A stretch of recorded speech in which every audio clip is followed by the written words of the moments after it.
Lustron Stories, Americans at Home. Lustron Corporation manufactured porcelain-baked enamel-coated, all-steel houses between 1948 and 1950 in Columbus, Ohio. Virtually everything, exterior siding, roof, interior walls, cabinets, and ceilings were made out of this material. The components were shipped to site in a specially designed trailer and assembled by local contractors. Lustrons were an ingenious attempt to deal with post-war housing shortages. About 2,500 were sold, mostly in the eastern U.S., but as far afield as Miami and Los Alamos. Roughly two-thirds are still being used today. Lustron Corporation was created in response to the idea that every American could and should be a homeowner. After the war, encouraging homeownership was federal government policy. The company was almost entirely financed by loans from the U.S. Reconstruction Finance Corporation. The design reflects mid-century modern architecture. The houses embody the modernist ideal of using industrial methods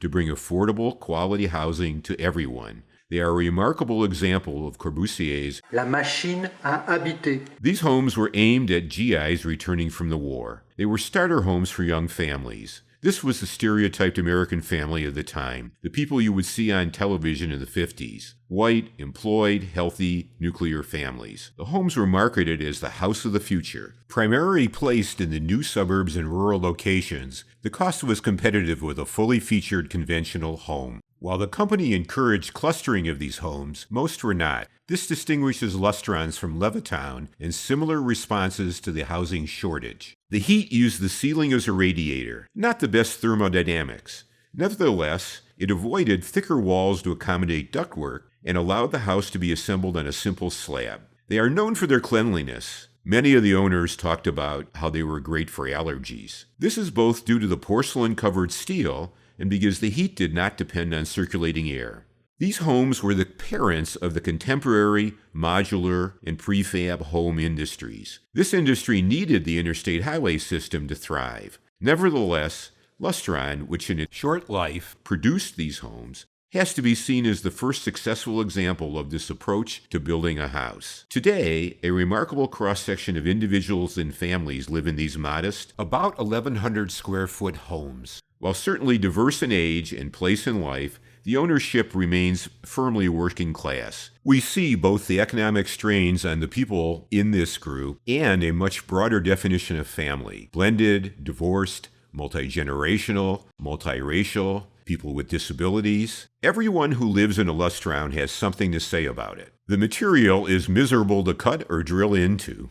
The homes are not easy to modify. Repairs are more about metalworking and finishing than carpentry or house painting. Magnets are popular for hanging objects, both inside and out. 3 years ago, with the cooperation and encouragement of the Ohio History Connection, I set out to photograph the people living in these homes. The Ohio History Connection was embarking on a 5-year project on the 50s, and last year assembled a Lustron in their facility as an exhibit. This exhibit is up now. I was attracted to the project both as a study of the course of the American dream over my lifetime and the part of design, commonly overlooked, that relates to the utility of the design as opposed to its aesthetics or beauty. I photographed the residents of these homes, the owners, and sometimes both. They were photographed outside the home, and if they were comfortable doing so, inside.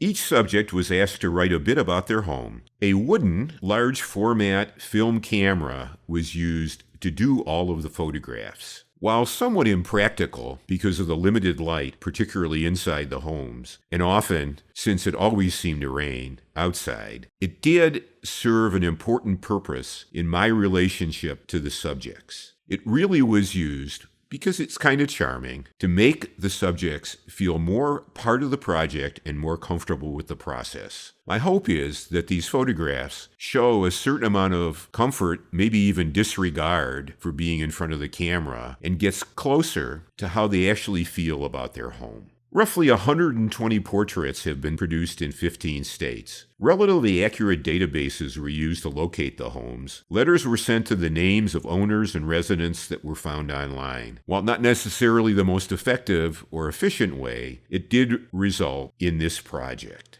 Some of the residents chose to give me gifts: copies of newspaper articles, in one case a Thomas Kincaid plate, books, and even a very beautiful Taylor brass barometer. Lustron Stories, Americans at Home, explores the course of the great American dream since that unique time immediately after the Second World War. At the same time, it looks at the history of prefab and manufactured housing that began with the Bauhaus advocacy of using industrial methods and materials to produce affordable housing. We can see design that is aesthetically pleasing and remains true to its original purpose 65 years later. For at least the last century, we believe that homeownership was a meaningful objective for both individuals and as public policy. Today, things are not so clear. The people in the photographs, all living in the same quirky homes scattered about the country, tell us something about the meaning of their homes. Together, the images bring us to fundamental questions of who we are and what we want to be.